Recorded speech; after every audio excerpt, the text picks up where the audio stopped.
editor, Martín Fernández, cuando me lo dio, me dijo, es un diario de sueños.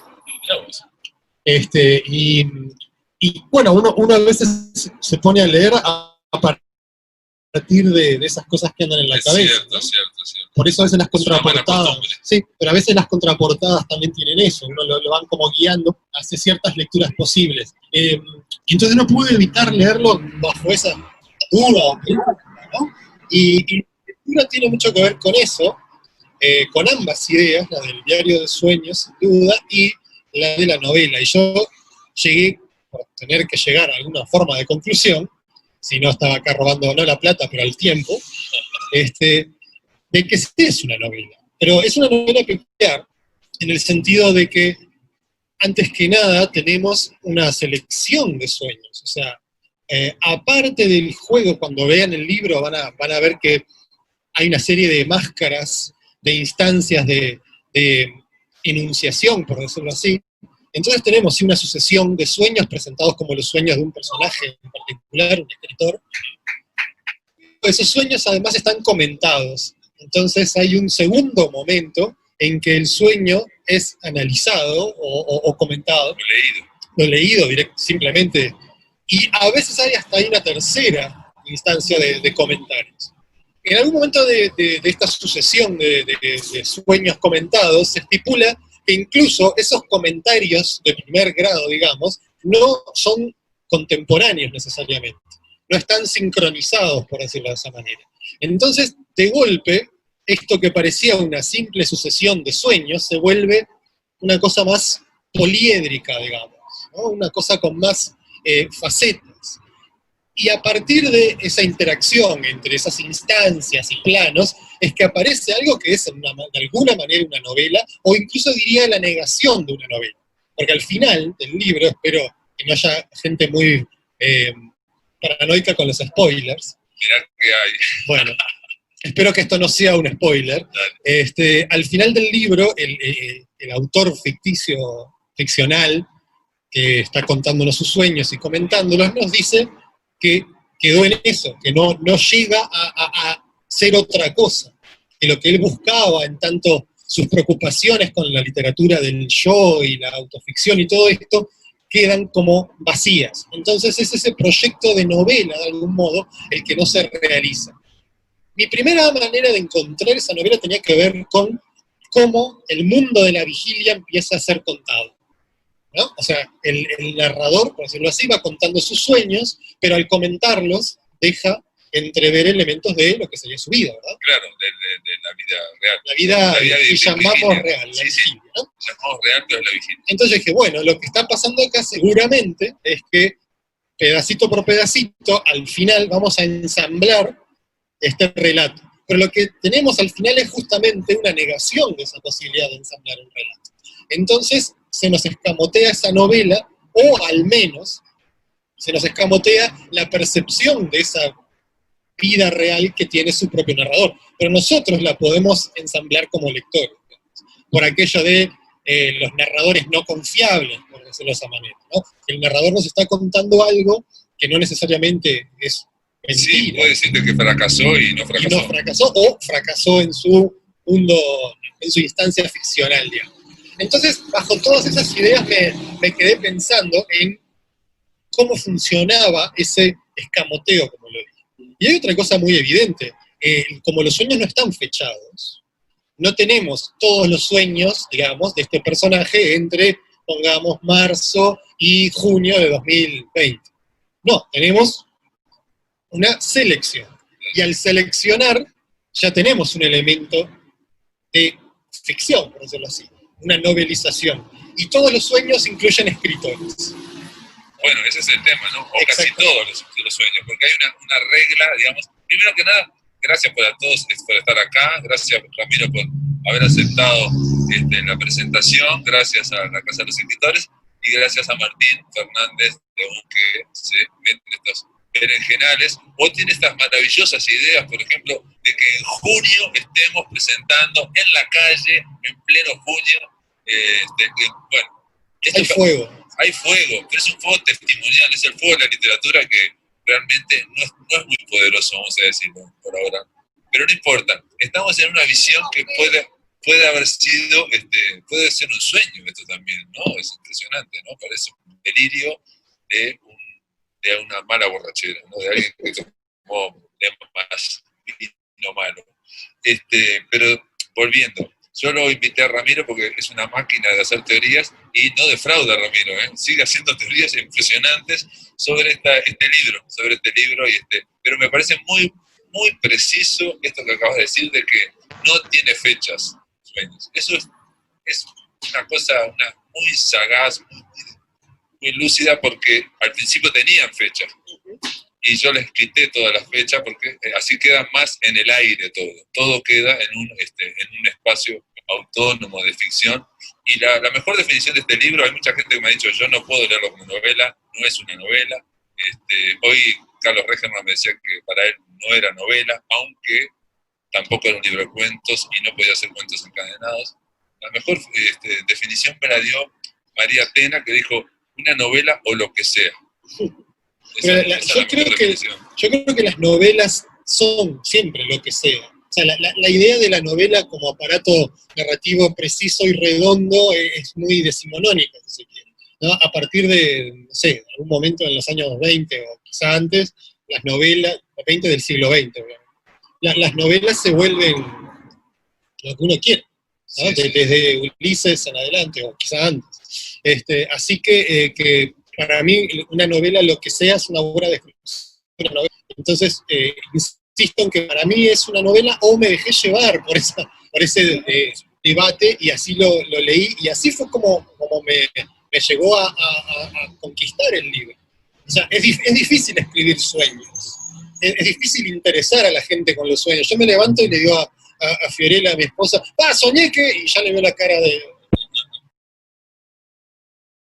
algunas referencias a Lebrero, que, bueno, sabemos que es un escritor que ha significado mucho para tu obra en el sentido más amplio, desde tu ficción. Para mi persona. Sí, exactamente. Me podría incluir también. O sea, además hemos conversado mucho sobre Lebrero. Sin ir más lejos, la última vez que hablamos de Lebrero, porque estábamos en el programa de Pablo en La Máquina de Pensar hablando de David Lynch, y ahí surgió la mención a Lebrero. Y de algún modo tendríamos que mencionar a Lynch. Bueno, este libro, ¿no? Sí, tendría que estar dedicado a David Lynch, ¿no? Aunque Lynch es mucho más oscuro y hermético, porque hay un detalle al decir que es un libro de sueños. Tenemos muchos prejuicios con respecto a los sueños, ¿no? Y la idea de algo hermético o algo complicado, surrealista, ¿no? Complejo, que no se entiende, el sinsentido está en ese estereotipo. Y aquí no, mi idea es que no esté eso. Claro, pero a la vez uno puede mirar películas, escenas, secuencias de Lynch, en las que uno de algún modo siente haber sido confrontado con un sueño, pero nunca es explícito, ¿no? No son secuencias necesariamente declaradamente oníricas, si bien parecen informadas, por decirlo así, por una cualidad onírica. Y si bien en tu libro uno los lee desde el punto de vista de asumir, aunque se puede sospechar, ¿no? Que uno asume que son relatos de sueños, aunque puede sospechar una mano que edita, de algún modo.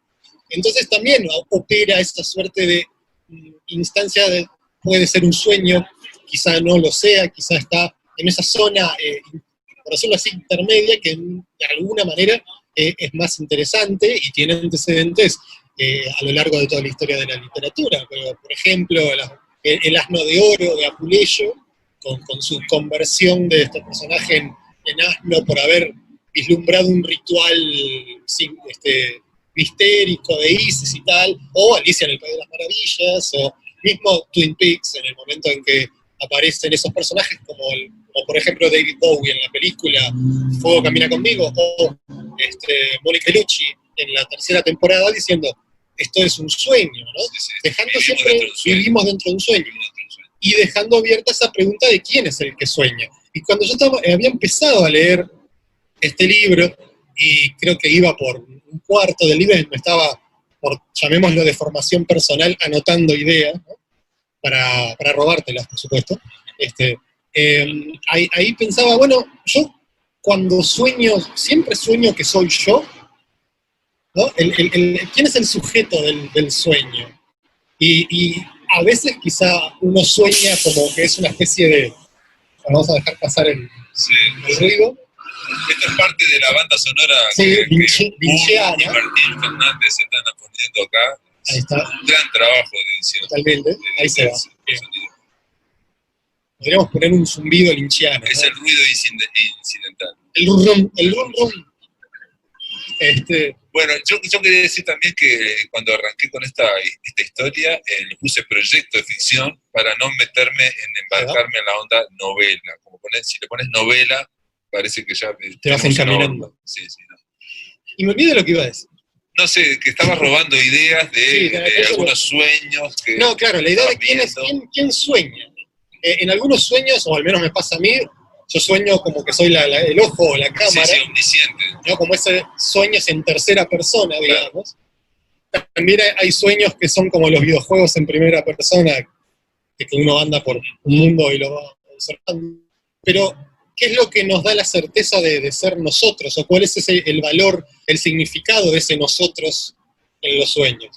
En tu libro, de algún modo, el nosotros decanta, en el sentido de que tenemos siempre la presencia de este escritor que habla de escritores, que involucra su vida de escritor. Entonces parece como cristalizar, por decirlo así, un sujeto específico que sueña y siempre es el mismo, ¿no? Y eso me pareció interesante para transformar desde ese punto de vista, desde la pregunta linchiana de quién sueña, ¿no? y desde quién es el sujeto, digamos, de algunos sueños. Incluso ese sujeto en un momento sueña que está adentro de un escritor. Exacto. Exactamente. Milton Skinca, ¿no? Debe haber sido ahí lo va dirigiendo desde dentro de lo que es vivir dentro de Milton. Debe haber sido ahí que se me ocurrió esta idea cuando llegué a ese punto. Sí. Como yo sueño que estoy dentro de David Lynch. Claro. No sería la vida, o de John Malkovich. Quiere ser John Malkovich por 15 minutos. ¿Por qué no? Ahí, claro. Y me parece que de algún modo el libro, más allá de que narrativamente está todo el tiempo negándose, porque por definición un sueño es algo que no pasó, o sea, en la vida real, en la vigilia. Entonces no nos cuenta una y otra vez cosas que se disuelven de alguna manera. Entonces, como operación narrativa, o teníamos esta conexión entre todos los sueños, luego negada por el narrador, o nuestras pistas, o esta suerte de comentarios sobre la vida de un escritor. Entonces todo eso, al menos en la lectura que iba llevando, fue lo que empezó a darle como espesor, ¿no? O sea, más allá de lo difícil que pueda ser narrar sueños, más allá de todas las imágenes que pudieran aparecer, que podían interesar, podían no interesar, el libro empezó a ganar como capas, y por lo tanto un espesor, y más o menos ahí fue que, como el momento ese que hace clic algo, y ahí lo empecé además a disfrutar de un modo, digamos, no narrativo, pero sí conceptual, digamos, como una maquinaria específica hecha por vos que tiene como resultado producir estas cadenas de incertidumbres y posibles lecturas, y eso me parece un gran logro, digo, para mí es lo que deben hacer las buenas novelas, o sea, no ofrecernos limpiamente una trama. ¿Vos decís que hay que luchar, hay que trabajar para poder leer este libro? Yo creo que sí, pero es algo que surge espontáneamente, no es un libro que se lea como otros libros tuyos, míos, o de Carlos Regerman. No, pero creo que cada historia es muy accesible, ¿no? Sin duda, si las descomponemos... Y probablemente sea muy intensa, y probablemente no se pueda leer todo de un saque. Yo creo, al menos mi lectura prescindió siempre de la posibilidad de leerlos individualmente. Yo estaba enfocado a armar el mosaico. Pero eso es de formación profesional, ¿no? Sí. A mí es lo que me gusta hacer, digamos. Entonces me resultaba natural tratar de leerlos así, y no como una colección de viñetas. Me parece que en el momento en que existe el comentario... Sí, el comentario obviamente es el que ilmana, y primero, no todos los sueños tienen un comentario, y segundo, no todos los sueños son de escritores. Hay algunos que están hechos solamente para hacer excepciones a la regla, ¿no? Hay un sueño sobre pintores, hay un sueño sobre músicos, sobre Fernando Cabrera, Mateo y Rubén Rada, y también hay algunos sueños que no tienen comentarios, también un poco para eso, ¿no? O sea, ponerse una regla y después poner excepciones a esa regla. Claro, que no tendrían el mismo significado de no ser porque casi todos los demás funcionan de esa manera. Pero hay como una preocupación. Bueno, no serán todos escritores, pero algunos son todos artistas, ¿no? Pero más allá de eso, más allá de que la Es del mayoría... arte, sí, el tema es del arte y lo que hay que sufrir con el arte y todas esas historias. Y hay como una suerte de intención de hablar del arte, ¿no? De hablar de la literatura, no solo en la literatura uruguaya. Por ejemplo, si uno va armando esa vida del protagonista, comienza con este libro que lo autoeditó de alguna manera, que va a la imprenta y cuenta esta parte de este sueño, y luego en el comentario hay como una bajada de eso a la realidad. Luego se habla, al principio mismo se dice que hay una cantidad de libros y hay una nota a pie que dice que no son tantos. Entonces, si uno va armando esa historia, parece que el libro está de alguna manera preocupado por cómo se hacen los libros en Uruguay, por ejemplo, ¿no? Sin duda, yo creo que, el centro es toda una crítica a la autoficción supuestamente, ¿no? Esta moda que hay de la escritura del yo, pero a la vez es una especie de autoficción inversa, no sé cómo llamarlo, algo así, ¿no? Y yo creo que sí, que no solamente sobre la escritura, sobre la literatura, sino sobre lo que es escribir en Uruguay, digamos. Pero atención, que escribir en Uruguay es bastante parecido a escribir en España, en Argentina, ¿no? No que pensamos que es espectacular en otros lados, ¿no? No, sin duda. Quizá también el matiz... Igual no tienen este escenario en la vereda, así no lo tienen ellos. Definitivamente. Pero me parece que esa es una de las cosas interesantes del libro, que proyecta esos pseudópodos, por decirlo así, ¿no? O tentáculos, hacia distintos temas que podrían ser abordados. Y eso también le dio a mi lectura al menos un interés especial. Y luego está el tema del título. El título. Para, antes de hablar del título, quería decir esto. También encontré que hay gente que lo lee, ¿no? Y la gente que se acuerda de los sueños, ¿no? Que está acostumbrada a acordarse de los sueños, cree que son sueños bien hechos. Y los que no se acuerdan normalmente de sueños dicen, no, esto es un sueño creado, esto está bien hecho, está no sé qué. Planecia, o lo planecia, uno también lo cuentos, libros de cuentos, cada uno elige uno distinto, pero el que es buenísimo es el blanco es buenísimo, o el que señalaste vos ahora, el de los mini libros sangrantes, ese lo señalan mucho, ¿no? Bueno, en ese sentido, a mí me parecía que había siempre una especie de lógica diurna hasta que algo la quebraba, y es algo que suele pasar en los sueños. Como por ejemplo estar de golpe en otra parte, los espacios... Ahora, son todos también tópicos en general de la literatura, llamémosla fantástica.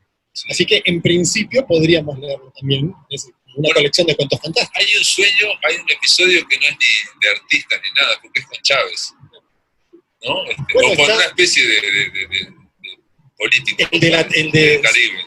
Bueno, pero está el que aparece García Márquez. Bueno, García Márquez es un escritor. Tuve que ir sí, pero digo, el tema ahí parecería ser otro, ¿no? Y mismo el personaje dice, García Márquez aparece en su faceta de periodista, ¿no? Y busqué si el atentado ese había sido real, y lo había sido. Todo eso ocurrió, todo eso se dijo. Eso también es muy interesante, sí mismo, quiero decir. Si hago el esfuerzo de ir contra mi lectura global, digamos, y pensar en una lectura individual, también rinde el libro en ese sentido, ¿no? No, y también hay la posibilidad, que una sola persona me la dijo hasta ahora, de pensar que a ese protagonista, narrador, algo le ocurrió, que no es el mismo al principio que al final. Bueno, y eso es lo que sería, no sé... Es algo que podría pasar en La Vigilia. No estoy muy claro yo con esto. No, pero eso es lo interesante, digo, es un libro con enigma de alguna manera. Digo, uno, al menos si lo lee como lo empecé a leer yo, está tentado a decir qué pasó en La Vigilia, ¿no? ¿Cuál es la vida? ¿Dónde termina? Claro, esa es la idea, ¿no? Que, digamos, lo que estamos leyendo, para empezar, digamos, nosotros vivimos la tercera parte de nuestra vida durmiendo, ¿no? Si tenés 30 años, viviste 10 años durmiendo, si tenés 60 años, viviste 20 años durmiendo, con los ojos cerrados y, bueno, soñando. Entonces, eso lo viviste. Sí. Eso es una vida, ¿no? Es una vida. Sí. Y entonces la idea es que esa vida refleje la otra, ¿no? Esa es la idea. Y me pasó que la lectura de este libro contaminó, por decirlo así, la lectura de Solenoide de Mircea Cartarescu. Y ahí está Andrea Arismendi, que me enseñó cómo se pronuncia su nombre, que no es Mircea, sino Mircea.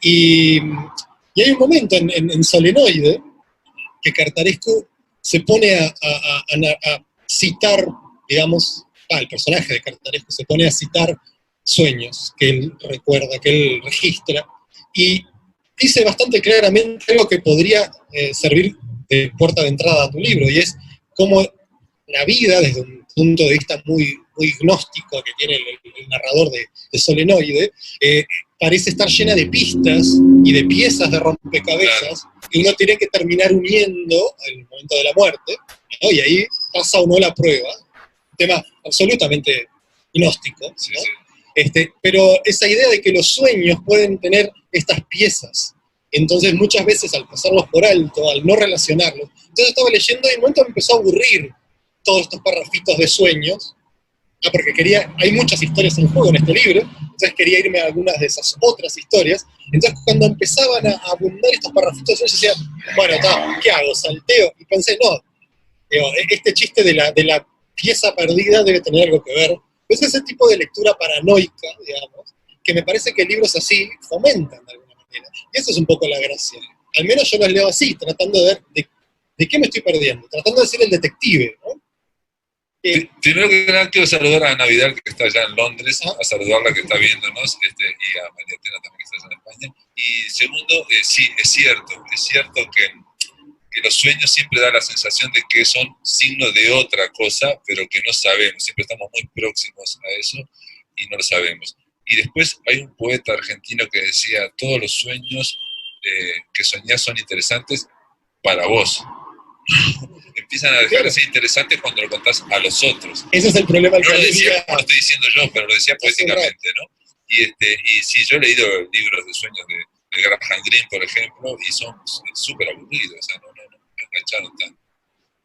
Y creo que muchos narradores lo que hacen es extraer el corazón de los sueños y lo ponen le dan todo un barniz realista y punto. Y ahí podremos volver a Lynch. Pero en última instancia hay una preocupación, no digo a nivel de teorizar ni nada, pero de tuya en particular, ya no como el personaje, el autor ficticio, como queramos llamarlo de este libro, sino tuya de indagar en este mundo de los sueños, porque de algún modo también cuando tu personaje cita esa, ya diría, famosa distinción del hebrero entre inventar y imaginar, imaginar e inventar. Y Lebrero hablaba mucho del inconsciente y su papel en la creación artística y todo eso. ¿Hay una postura tuya, hay un interés tuyo por indagar esos temas? Siempre me interesó y siempre tuve la facilidad de acordarme los sueños, ¿no? Desde los 11, 12 años, aparte siempre me propuse acordarme y bueno, a partir del 2000 empecé a anotarlos. Pero también ahí hay otra cosa que no está en el libro, que hay sueños que encontré que son de hace 30 años, los encontré en hojas así, y bueno, ahí entramos perfectamente, una vez que está todo encaminado. Y me interesa muchísimo un detalle que no dijiste, y que yo creo que para mí es esencial en todos estos sueños, que es esta cosa tan rara que tiene cuando soñamos de que estamos en un presente continuo. Eso es rarísimo, de que el tiempo no pasa, de que estamos en un presente. Y yo creo que en el libro, creo que puede aparecer una y otra vez se está diciendo, ¿no? Se habla del experimento con el tiempo, de Dune, que cita Cortázar, y cita Borges también. Y esa idea de que cuando estás en el inconsciente lo ve todo, ve un presente continuo. Y eso iría contra la literatura, que es sucesiva, ¿no? Me dejaste pensando, porque muchas veces, al menos cuando escribo... La propia novela es tiempo que pasa, y en cambio acá son unidades donde el tiempo... Bueno, eso es lo que te decía hace un rato, con que no tiene una solución narrativa en última instancia, sino que son escenas, por decirlo así. Pero me parece que hay una tendencia que tengo yo, al menos, si escribo un sueño, es a usar el tiempo de imperfecto. Claro. Yo caminaba por... Claro. Y eso de alguna manera me parece que tiene que ver con este reciclaje perpetuo del presente del que estás hablando. Creo que es algo que podría decir Ballard, que también es un actor muy preocupado por los sueños y por el tiempo, y por esta idea del agotamiento del futuro y la eternidad del presente, que es algo muy onírico, si se quiere, por lo que vos estabas diciendo recién. Claro. A mí lo que me fascina son eso, lo del tiempo, me parece alucinante de los sueños, y después la capacidad que tiene, digamos, el narrador del inconsciente para pegar unos volantazos impresionantes. O sea, la idea que decía Borges de la literatura, que es una gran amabilidad para el lector, que el narrador le haga creer al lector que él mismo no sabe para dónde van las cosas, eso es la mayor amabilidad que se puede hacer. Estar leyendo algo y que tener la sensación de que no se sabe qué va a pasar cuando abrís la puerta. ¿Hacia dónde va esto, no? Esa, bueno, que David Lynch lo hace claramente y hay otros sectores que lo han logrado hacer. En los sueños ocurre sistemáticamente, ¿no? Acá hay un sueño con Raumar Jude, por ejemplo, que no, eso sí no podemos spoilear, pero digo, tiene una resolución que, bueno, solamente solo un sueño puede hacerlo, pero digamos, a mí, por ejemplo, me causó muchísima gracia, ¿no? Y después tiene un humor también. Bueno, sin duda, y eso está plasmado en el libro. Pero de algún modo, por eso siempre podemos estar destilando de acá ideas sobre los sueños, ideas sobre la narrativa, ideas sobre la conexión entre los sueños y la narrativa, el tiempo en la narrativa. Todo esto que acabas de decir, digo, de algún modo está presente. Entonces es un libro que también habla de esa manera del arte de escribir. Imagino que también es otra de tus preocupaciones, sobre todo en el momento en que gran parte de tu vida intelectual pasa por hacer con otros escritores lo que yo estoy haciendo ahora contigo. Sí, bueno, parte de mi vida.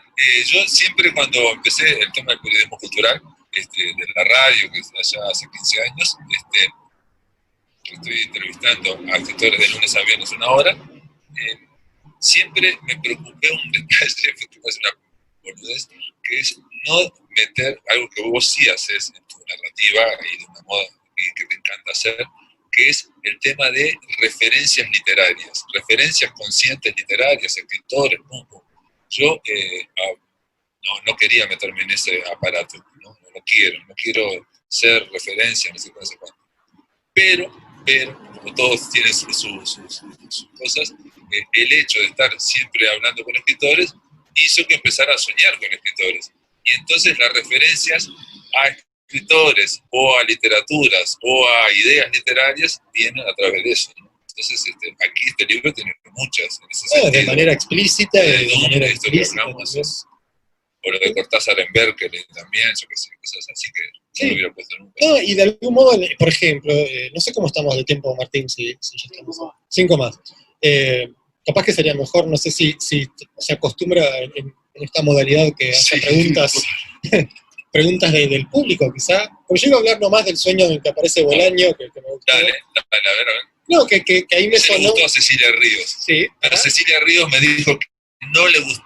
Muchos también. Los lectores se han dividido en dos. Casi que el 40%, o sea,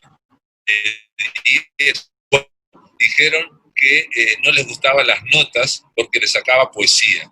Y 6 dijeron, no, me gustan las notas porque le da no sé qué. Le añaden narrativa. Sí, exacto. A mí me gustan las notas. A ver la de Bolaño. No, hay momentos en el diálogo del protagonista onírico, sí, con el Bolaño onírico, que dice algo que decís vos, lo de la intensidad, ¿no? Vos tenés una, no sé si llamarlo hipótesis o lo que sea, una obsesión con hablar de la intensidad de las narraciones, de los libros que la tienen y que no, y acá el protagonista onírico le dice eso a Bolaño, que la literatura nace en América, es un libro muy intelectualizado y que no tiene esa intensidad, excepto en el fragmento final, que es el que luego genera Estrella de Verano. Entonces así es el libro con esa intensidad. Claro. Entonces ahí no pude evitar oír tu voz. Obvio. No, pero ahí sí, ahí estaba mi voz, sí, claramente. El tema de la intensidad a mí me preocupa mucho, pero no sé, es un tema largo y aparte no sé exactamente en qué se define la intensidad. Es difícil de definir. Es un concepto intuitivo que uno lo entiende cuando habla contigo y luego digo, pero ¿qué quiere decir Pablo cuando dice pero intensidad? Todos los poetas saben lo que es la intensidad, saben que un verso puede ser malo, pero cuando no es intenso, hasta el propio poeta malo lo saca, porque toda la poesía es mínimamente intensa, tiene que tener una mente, y ellos mismos lo saben, los poetas. Sí, claro, o los lectores también, basta con leer a Mallarmé, por ejemplo. Claro, exacto. Si hay intensidad en alguna parte, ahí. Pero bueno, no sé si alguien quiere hacer efectivamente algún comentario. Yo digo pregunta, la gente suele hacer comentarios, pero bueno, todo sirve, así que nadie. Bueno, entonces, recomendado. Bueno, sí, Hugo quiere, sí, Hugo. Preguntarte por cuál sueño empieza cuando lean el libro. ¿Empieza con el primero? Sí, no, tiene un orden, tiene una secuencia. No, me pregunta por cuál sueño empezar, y no, digamos, es una novela coherente. Se empieza Claro, desde el principio. el que lo lee como lo leí yo, como novela, diría, sí, tenés que empezar del principio. Ahora, el que lo lea como esa colección de relatos...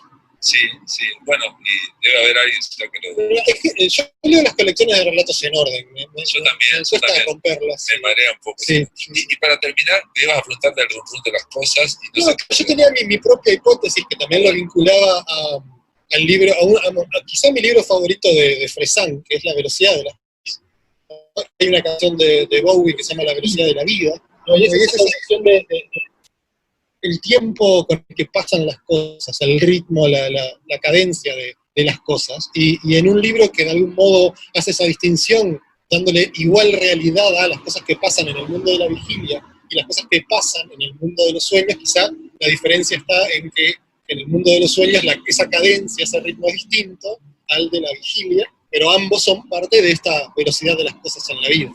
Y el rum a mí me sonaba el ruido de una maquinaria, el ruido de un aparato. Sí, el tema es que se lo debemos a Natalia Cito, escritora argentina, Sí, autora de Rara, que es una novela muy, pero muy recomendable, nada rara. Y con Natalia tuvo muchos títulos esta novela.